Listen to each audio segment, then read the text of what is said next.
കടുവയിറങ്ങി. ആട്ടിൻകുട്ടിയെയും പട്ടിയെയും പിടിച്ചുകൊണ്ടുപോയി.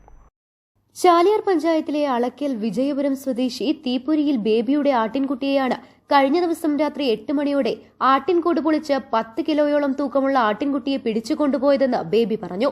സമീപത്തെ വനമേഖലയിൽ നിന്നുമാണ് കടുവ എത്തിയത്. ശബ്ദം കേട്ട് വീടിന് പുറത്തേക്ക് ഇറങ്ങിയപ്പോൾ ആടിനെയും കടിച്ചുകൊണ്ടുപോകുന്ന കടുവയെയാണ് കണ്ടതെന്നും ബേബി പറഞ്ഞു. കഴിഞ്ഞ വർഷവും ബേബിയുടെ ആടിനെ ഉൾപ്പെടെ കടുവ പിടിച്ചിരുന്നു.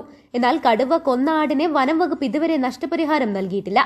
ബേബിയുടെ അയൽവാസി ജോപ്പന്റെ വീട്ടിലെ പട്ടിയെയാണ് കടുവ കഴിഞ്ഞ ദിവസം പിടിച്ചുകൊണ്ടുപോയത്. വീട്ടുമുറ്റങ്ങളിലേക്ക് കടുവ എത്തുന്ന സാഹചര്യത്തിൽ വനം വകുപ്പ് അടിയന്തരമായി കൂട് വെച്ച് കടുവയെ പിടികൂടണമെന്ന് ബേബി ആവശ്യപ്പെട്ടു.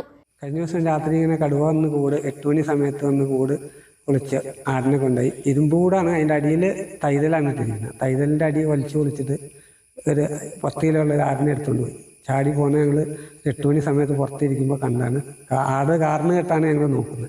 എന്നിട്ട് ചാടി റോഡിന് അവിടെ ഫോറസ്റ്റിലേക്ക് ചാടി പോയത്. അതിന് മുമ്പ് ഒരു ആടിനെ ഇതേപോലെ കൊണ്ടുപോയിട്ട് അതിന് അപേക്ഷയൊക്കെ കൊടുത്തിട്ട് അതിൻ്റെ നഷ്ടപരിഹാരം ഒന്നും കിട്ടിയിട്ടില്ല. അതിൻ്റെ തൊട്ടടുത്ത ദിവസം അയലക്കത്തെ വീട്ടിൽ നിന്ന് ഒരു പട്ടീനെ കൊണ്ടുപോയിട്ടുണ്ട്. അത് ഞങ്ങൾ വീടിൻ്റെ അടുത്തൂടെയാണ് കൂടൊക്കെ ഇരിക്കുന്നത്. അപ്പോൾ ഇങ്ങനെ വീട്ടിൻ്റെ പരിസരത്തൂടെ വരുന്ന ഞങ്ങൾക്ക് ഭയങ്കര.